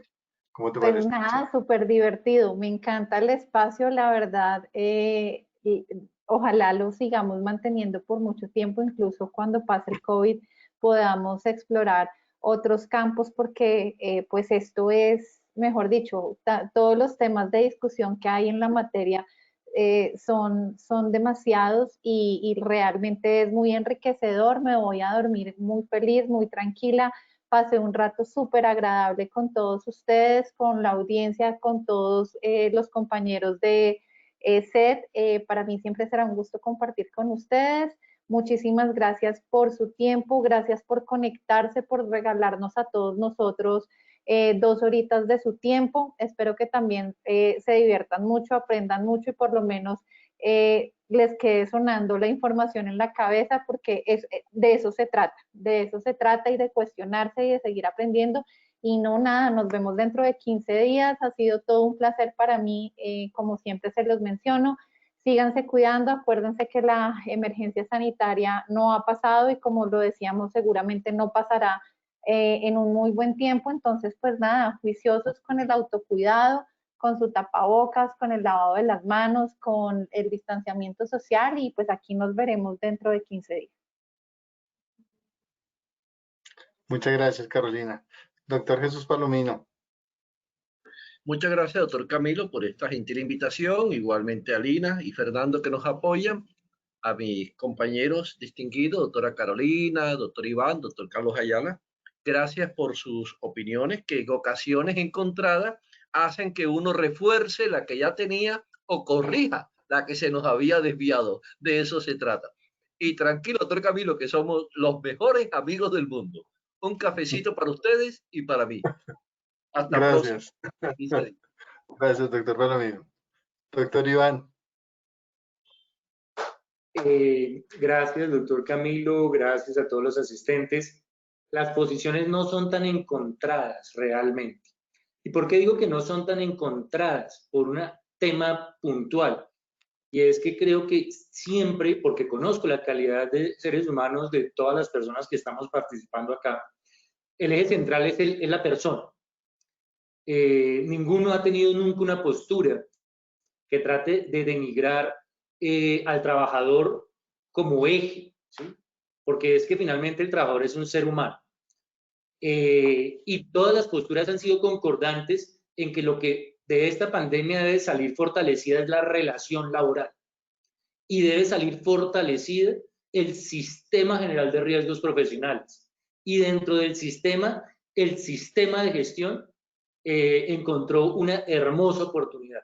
Y creo que todos hemos sido coherentes en este escenario. Tendremos, obviamente, dependiendo de pronto de la labor individual, cada uno una postura por como cada uno ha ido enfrentando el escenario.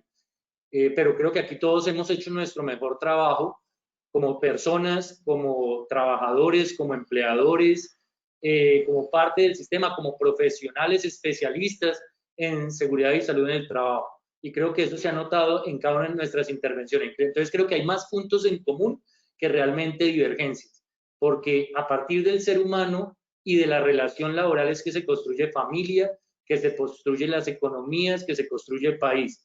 Y lejos de simplemente ser criticón, no, todo lo contrario, reconozco el gran trabajo que ha venido haciendo las entidades, entre ellas el ministerio. Lo que pasa es que de este lado nos impacientamos también porque las necesidades son del día a día, pero creo que todos estamos haciendo nuestro mejor esfuerzo centrados en el ser humano, desde las ARLs y desde nuestro ejercicio como abogados, y ahí la invitación a todos a que lo sigan haciendo, porque esto aún no ha terminado y vamos a salir claramente adelante y vamos a seguir construyendo y va a salir fortalecido el sistema de gestión.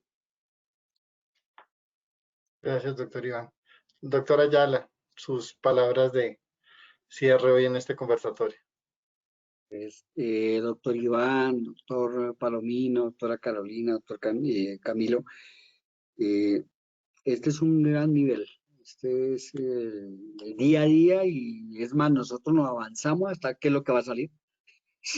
Estamos, mejor dicho, en un nivel muy alto, nada preparado.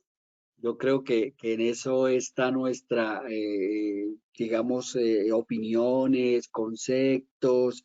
Aquí no es que traiga el libreto, no, son conceptos, análisis, comentarios. Las preguntas también son de alto nivel. Esas son preguntas que a veces es para, mejor dicho, cuando a mí me coloqué, yo vi la de la batería y toda esa cosa, y yo, claro, porque analicé yo, es más, no era mi pregunta, lo de la batería y todo eso no era mi pregunta, con todo el respeto, listo. Darle las gracias a Lina y a Fernando por este apoyo, al doctor Camilo por liderar estos espacios que llegan a más de 1000 personas, porque son especialistas, son los que están trabajando, son las personas que nos acompañan, que están enamoradas del tema, que tienen una gran responsabilidad. A esas más de 1000 personas, mis agradecimientos, lo mismo a los compañeros del panel actualizado. Aquí, los cambios, mire cómo hay de cambios. Cambia de la noche a la mañana esto, ¿sí? La función social que cumplen todos estos espacios académicos, el dar a cada quien lo que le corresponde. Entonces, les agradezco mucho y mire, hasta la hora se nos pasó. Gracias, gracias y que Dios lo bendiga. A todos muy amables, gracias por todo. Gracias. Finalmente, 2 o 3 chats que me comparten acá. Muchas gracias, genial. Doctor Ayala, doctor Palomino, excelentes intervenciones desde Valledupar. Gracias por el espacio y dudas resueltas, nos escriben. Gracias, feliz noche, millones de aplausos virtuales por sus valiosos aportes. Muchas gracias, qué magníficos conversatorios, nos dejan grandes enseñanzas, excelente taller. Yo creo que nosotros ni siquiera dimensionamos lo que ustedes específicamente están transmitiendo a todo el país a través de estos espacios, aclarando una serie de inquietudes, multiplicando el conocimiento. Creo que eso es lo más valioso. Yo no me puedo despedir tampoco sin agradecer a todo el equipo de Educa que ha estado detrás de este y de todos nuestros conversatorios, a quien lidera ese proceso, al ingeniero James Yazo, a todo su equipo, a ese grupo de muchachos incansables y comprometidos que hacen parte de Educa, y a agradecerles a ustedes nuevamente su presencia. Nos vemos, si Dios quiere, entonces en 15 días y les deseo éxitos en el resto de su semana y mil bendiciones para ustedes por brindarme la posibilidad de interactuar a través de ustedes con todo el país. Muchas gracias. A ustedes. Hasta luego.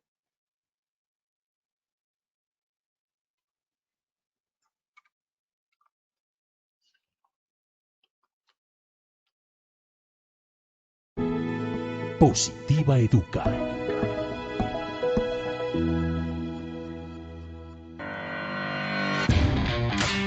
Consejos positivos para cuidar nuestra salud ante el COVID-19.